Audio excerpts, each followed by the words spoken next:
오늘 이 말씀을 가지고 부활과 지상 명령이라는 제목으로 함께 은혜를 나누고자 합니다. 오늘은 예수님의 부활을 기념하는 부활주일입니다. 우리의 죄를 용서하기 위해서 우리 대신 십자가를 지었던 예수님은 말씀하신 대로 사망 권세를 이기시고 부활하셨습니다. 사단은 예수님을 음보에 가둘 수 없었습니다. 그 어떤 것도 예수님을 무덤에 머물게 할 수 없었습니다. 그래서 예수님은 성경에 기록된 대로 다시 살아나셨습니다. 예수님은 제자들에게 말씀하신 대로 부활하셨습니다. 오늘 말씀을 통해서 예수님의 부활이 갖는 의미와 부활하신 예수님이 부활의 기쁨에 참여하는 제자들과 우리들에게 명령하신 일에 대해서 살펴보면서 은혜를 나누고자 합니다. 예수님은 부활하셨습니다. 예수님은 다시 살아나셨습니다. 우리를 위해서 고난당하시고 우리를 위해서 십자가를 지셨던 예수님은 말씀하시던 대로 다시 살아나셨습니다. 오늘 본문 5절로 6절에 보면 천사가 여자들에게 말하여 이르되 너희는 무서워하지 말라. 십자가에 못 박히신 예수를 너희가 찾는 줄을 내가 아노라.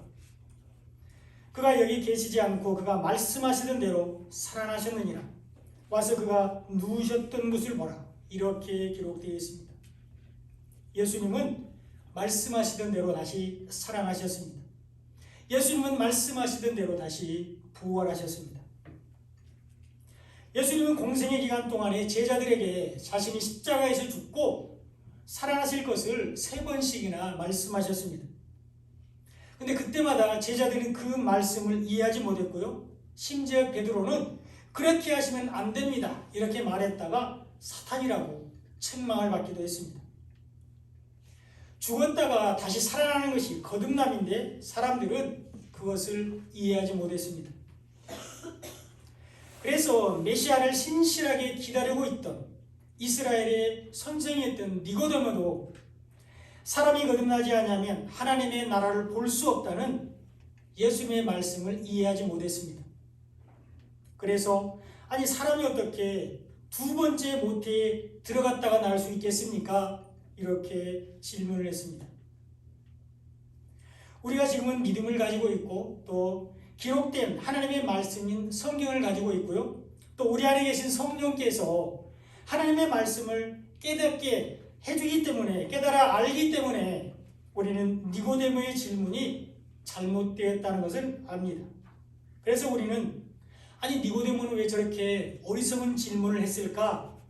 이렇게 생각할 수 있습니다. 그러나 니고데모의 질문은 너무나도 당연했습니다. 사람은 죽었다가 다시 살아날 수 없습니다.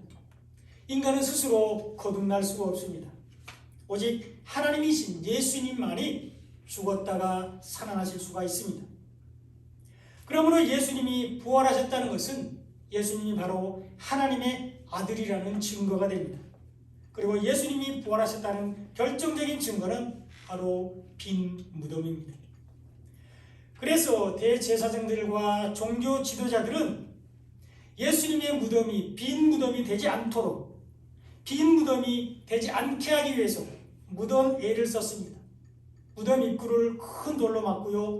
봉인하고 군인들을 시켜서 지키도록 했습니다. 밤새 군인들을 배치해서 지켰지만 예수님의 무덤이 빈 무덤이 되는 것을 막을 수가 없었습니다. 예수님은 잠시 아리마대 요셉에게 빌린 무덤을 깨끗한 무덤으로 다시 돌려주셨습니다. 예수님은 말씀하시던 대로 살아나셨습니다.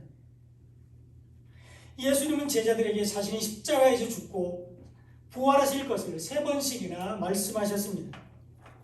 마태복음 16장 21절에 보면 이때로부터 예수 그리스도께서 자기가 예루살렘에 올라가 장로들과 대제사장들과 서기관들에게 많은 고난을 받고 죽임을 당하고 제3일에 살아나야 할 것을 제자들에게 비로소 나타내시니 이렇게 기록되어 있습니다.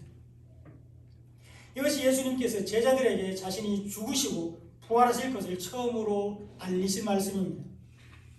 예수님은 장로들과 대제사장들과 서기관들에게 많은 고난을 받을 것이라고 말씀하셨습니다. 죽임을 당하고 제3일에 살아나야 할 것이라고 말씀하셨습니다. 그런데요, 예수님은 십자가에서 죽으시기 전에, 아니 이 땅에 오시기 전부터 부활이 예정이 되어 있었습니다. 그것이 하나님의 뜻이고 하나님께서 우리에게 약속하신 언약이기 때문입니다. 예수님은 누구보다도 예수님을 더 사랑하고 믿고 따라야 할 백성들의 장로들과 대제사장들과 서기관들에게 오히려 더 많은 고난을 받으셨습니다. 그리고 이것이 예수님께 더 큰 고통과 상처가 되었을 것입니다. 물론 직접적으로 예수님을 때리고 채찍질한 사람들은 로마의 군인들이었습니다. 그러나 그들은 예수님이 누군지 몰라서 그렇게 했습니다. 그러나 장로들과 대제사장들과 서기관들은 예수님이 누구인지 잘 알았어야만 했습니다. 구약의 모든 성경이 다 예수님을 가리키고 있고 또 예수님께서 직접 자신이 하나님의 아들이심을 여러 번 말씀하셨기 때문입니다. 그러나 그들은 예수님의 말씀을 믿지 않았고 오히려 예수님을 신성모독죄로 십자가에 못 박았습니다. 예수님은 우리를 하나님의 자녀가 되게 하기 위해서 부활하셨습니다. 두 번째 죽으심과 부활의 예언은 마태복음 17장 22절로 23절에 나옵니다. 예수께서 제자들에게 이르시되 인자가 장차 사람들의 손에 넘겨져 죽임을 당하고 제3일에 살아나리라 하시니 제자들이 매우 근심하더라. 이렇게 기록되어 있습니다. 예수님은 제자들에게 자신이 죽임을 당하고 3일에 살아날 것을 말씀하셨습니다. 그리고 이때는 예수님이 변화산에서 영광스러운 모습으로 변화되신 변화산 사건 직후입니다. 예수님은 제자들이 보는 가운데 영광스러운 모습으로 변화되셨습니다. 그리고 그때 이미 하나님의 품에 있던 모세와 엘리야가 나타났습니다. 그리고 하늘로부터 너희는 그의 말을 들으라, 예수님의 말을 들으라는 음성이 들려왔습니다. 이것은 예수님이 부활하셔야만 가능한 일입니다. 이것은 예수님이 반드시 부활할 것이라는 사실을 명확하게 보여주고 있습니다. 그런데 제자들은 근심했습니다. 제자들의 걱정은 예수님이 죽으신다는 것이었고요. 그들의 소망은, 제자들의 소망은 예수님이 영원히 자기들과 함께 계시는 것이었습니다. 그들은 부활의 기쁨은 생각하지 않고 땅의 일을 생각하고 있었습니다. 이것이 사단이고 땅의 일만을 생각하는 것이 사탄입니다. 사탄은 우리에게 땅의 것만을 바라보게 합니다. 마귀는 우리에게 육신적인 일만 집착하게 만듭니다. 이것이 탐심이고 우상숭배입니다. 땅의 것, 이 세상의 것만을 바라보고 신앙생활하는 것이 바로 우상숭배입니다. 예수님은 우리를 천국으로 인도하시기 위해서 부활하셨습니다. 예수님의 죽으심과 부활에 대한 세 번째 예언은 마태복음 20장 18절로 19절입니다. 인자가 대제사장들과 서기관들에게 넘겨지면 그들이 죽이기로 결의하고 이방인들에게 넘겨주어 그를 조롱하며 채찍질하며 십자가에 못 박히게 할 것이나 제3일에 살아나리라. 이렇게 예수님이 말씀하셨습니다. 예수님은 십자가에서 죽으시고 제3일에 살아날 것이라고 제자들에게 말씀하셨습니다. 예수님은 우리를 사랑하셔서 우리를 구원하시기 위해서 죽으시고 부활하셨습니다. 그러므로 우리는 부활하신 예수님을 사랑해야 합니다. 이스라엘의 장로들과 대제사장들과 서기관들은 예수님을 십자가에 못 박으라고 소리쳤습니다. 세상의 임금들과 관원들은 예수님을 십자가에 못 박도록 내어주었습니다. 로마의 군인들은 예수님에게 침뱉고 때리고 채찍질했습니다. 그리고 함께 십자가에 달린 강도들도 예수님을 비난했습니다. 사람들은 자기들의 머리를 흔들며 예수님을 조롱하고 희롱했습니다. 세상 사람들은 예수님과 예수 믿는 사람들을 비난하고 핍박할 수 있습니다. 그러나 우리는 부활하신 예수님을 사랑해야 합니다. 우리는 교회를 사랑하고 함께 지체된 성도들을 사랑해야만 합니다. 오히려 나보다 남을 낮게 여기고 높이고 존경하고 사랑해야 합니다. 왜 우리가 나보다 남을 낮게 여기고 돌봐야 할까요? 왜 우리가 나보다 다른 성도들을 더 높이고 사랑해야 할까요? 그들이 바로 부활하신 예수님이 사랑하는 사람들이기 때문입니다. 그들을 살리기 위해서 예수님이 죽으시고 부활하셨기 때문입니다. 성도들은 부활하신 예수님의 지체로서 예수님과 한 몸이기 때문입니다. 그러므로 우리가 교회 안에 있는 성도들을 미워하는 것이 예수님을 미워하는 것이 됩니다. 우리가 말씀 안에서 함께 지체된 형제들을 사랑하지 않는 것이 곧 예수님을 사랑하지 않는 것이 됩니다. 말로는 예수님을 사랑한다고 말하면서도 지체인 성도들을 사랑하지 않으면 그것은 예수님을 사랑하는 것이 아닙니다. 우리가 미워하는 그 사람 안에 부활하신 예수님이 계시기 때문입니다. 우리가 못마땅해 하는 그 성도 안에 부활하신 예수님이 함께 계시기 때문입니다. 부활하신 예수님은 지금도 말씀으로 부활을 믿는 모든 성도들 안에 계십니다. 창세기 2장 24절에 보면 남자가 부모를 떠나 그와 그의 아내와 합하여 둘이 한 몸을 이룰지로다 이렇게 기록되어 있습니다. 여기서 부모를 떠난 남자는 예수님을 예표하고 있습니다. 그리고 그의 아내는 예수님의 신부인 교회와 바로 성도인 우리들을 상징하고 있습니다. 이것을 마태복음 19장 5절로 6절에서 예수님이 다시 그 내용을 풀어주셨습니다. 말씀하시기를 그러므로 사람이 그 부모를 떠나서 아내에게 합하여 그 둘이 한 몸이 될지니라 하신 것을 읽지 못하였느냐? 그런즉 이제 둘이 아니요 한 몸이니 그러므로 하나님이 짝지어 주신 것을 사람이 나누지 못할지니라 이렇게 말씀하셨습니다. 여기에서도 부모를 떠난 사람은 육신의 몸을 입고 이 땅에 오신 예수님을 말씀하고 있습니다. 그리고 그와 연합한 아내는 교회, 우리들을 예표합니다. 예수 그리스도 안에서 지체된 성도를 신부라고 말하고 있습니다. 그런데 그 둘이 이제는 한 몸이라고 말씀하고 있습니다. 하나님이 짝지어 주셨다고 말씀하고 있습니다. 예수님과 성도들을 십자가로 하나 되게 하셨음을 말씀하고 있습니다. 그러므로 사람이 나눌 수 없다고 말씀하고 있습니다. 그러므로 우리가 형제를 미워하는 것이 곧 예수님을 미워하는 것이 됩니다. 우리가 성도를 사랑하지 않는 것이 바로 예수님을 사랑하지 않는 것이 됩니다. 예수님을 미워하고 싶은 성도는 한 사람도 없습니다. 우리는 예수님을 사랑하기 원합니다. 그러나 우리는 부지 중에 예수님을 사랑하지 않고 미워하게 되는데 바로 성도를 미워하기 때문입니다. 예수님의 신부와 함께 지체된 성도와 예수님이 한 몸인 것을 잊어버리기 때문입니다. 그 사람 안에, 그 성도 안에 예수님이 계시다는 것을 잊어버리기 때문에 미워하는 것입니다. 그러나 하나님은 분명히 예수님과 성도를 분리할 수 없다고 말씀하고 있습니다. 바울도 에베소서 5장 30절로 32절에서 이것을 다시 한번 설명해 주고 있습니다. 우리는 그 몸의 지체임이라. 그러므로 사람이 부모를 떠나 그의 아내와 합하여 그 둘이 한 육체가 될지니 이 비밀이 크도다.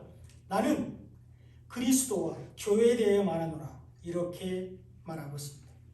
우리는 예수님의 지체입니다.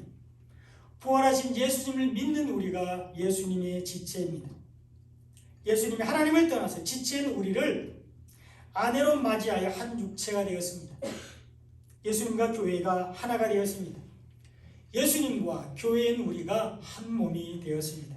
그러므로 우리는 부활하신 예수님을 사랑하고 성도들을 사랑해야 합니다. 부활하신 예수님은 생명을 살리기 위해서 갈릴리로 가셨습니다. 오늘 본문 7절을 보면 또 빨리 가서 그의 제자들에게 이르되 그가 죽은 자 가운데서 살아나셨고 너희보다 먼저 갈릴리로 가시나니 거기서 너희가 배우리라 하라. 보라 내가 너희에게 일렀느니라. 이렇게 기록되어 있습니다. 예수님은 부활하신 후에 어둠 지역인 갈릴리로 가셨습니다. 사망에 앉은 사람들을 생명으로 인도해 내시기 위함입니다. 오늘 본문 10절에도 보면 예수께서 이르시되 무서워하지 말라. 가서 내 형제들에게 갈릴리로 가라 하라. 거기서 나를 보리라. 이렇게 예수님이 말씀하셨습니다. 예수님은 제자들을 내 형제들 이렇게 부르고 있습니다. 하나님의 뜻대로 하는 사람들이 예수님의 형제들입니다. 율법을 지켜서 구원받고자 하는 율법주의를 버리고 복음을 받아들이고 믿는 사람들이 예수님의 형제입니다. 하나님을 사랑하고 이웃을 사랑하는 사람들이 예수님의 형제입니다. 그리고 생명의 말씀은 복음을 전하는 사람들이 예수님의 형제입니다. 그것이 마태복음 12장 50절에 잘 나타나 있습니다. 누구든지 하늘에 계신 내 아버지의 뜻대로 하는 자가 내 형제요 자매요 어머니이라. 이렇게 예수님이 말씀하셨습니다. 하나님의 뜻대로 하는 사람이 예수님의 형제입니다. 그리고 하나님의 뜻은 아들을 보고 예수님을 보고 하나님을 믿는 것이 하나님의 뜻입니다. 하나님의 뜻은 예수님의 말씀을 듣는 것입니다. 하나님의 뜻은 이웃에게 복음을 전하는 것입니다. 그러므로 예수님이 제자들을 내 형제라 이렇게 부른 것은 그들이 복음을 받아들였다는 것을 말씀하고 있고요. 예수님께서 그들을 복음 전도자로 부르셨다는 것을 말씀하고 있습니다. 부활하신 예수님은 생명을 살리기 위해서 갈릴리로 가셨습니다. 그리고 부활하신 예수님은 제자들에게 이제 할 일을 명령하셨습니다. 오늘 본문 18절로 20절인데요. 같이 한번 읽어보겠습니다. 시작. 예수께서 나와 말씀하여 이르시되 하늘과 땅의 모든 권세를 내게 주셨으니 그러므로 너희는 가서 모든 민족을 제자로 삼아 아버지와 아들과 성령의 이름으로 세례를 베풀고 내가 너희에게 분부한 모든 것을 가르쳐 지키게 하라. 볼지어다 내가 세상 끝날까지 너희와 항상 함께 있으리라 하시니라. 아멘. 이것이 예수님의 지상 명령입니다. 이것이 제자들이 해야 할 일입니다. 이것이 부활하신 예수님이 자기의 형제인 제자들에게 분부하신 명령입니다. 이것이 예수님의 형제인 우리들에게 예수님께서 마지막으로 당부하신 일입니다. 예수님은 이 일을 우리가 잘 감당할 수 있도록 하늘과 땅의 모든 권세를 주신다고 말씀하고 있습니다. 그리고 이 하늘과 땅의 모든 권세는 이긴 자의 권세입니다. 사망 권세를 이기시고 부활하신 예수님의 권세입니다. 그리고 하나님은 복음을 전하는 사람들에게 이 권세를 주십니다. 우리는 그 권세를 가지고 모든 사람들에게 예수님의 죽으심과 부활을 전하는 삶을 살아야 합니다. 이것이 성령으로 세례를 베푸는 것입니다. 우리는 모든 사람들에게 예수님께서 우리에게 분부한 복음을 전해야 합니다. 그런 삶을 사는 사람들에게 예수님은 세상 끝날까지 항상 함께 계신다고 말씀하고 있습니다. 우리는 부활하신 예수님을 전하는 삶을 살아야 합니다. 이 말씀의 결론입니다. 예수님은 부활하셨습니다. 우리를 구원하시기 위해 십자가를 지었던 예수님은 말씀하시던 대로 3일 만에 죽은 자 가운데서 다시 살아나셨습니다.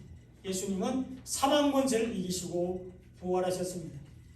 그리고 예수님이 부활하심으로 말미암아 우리의 모든 죄가 완전히 용서되었습니다.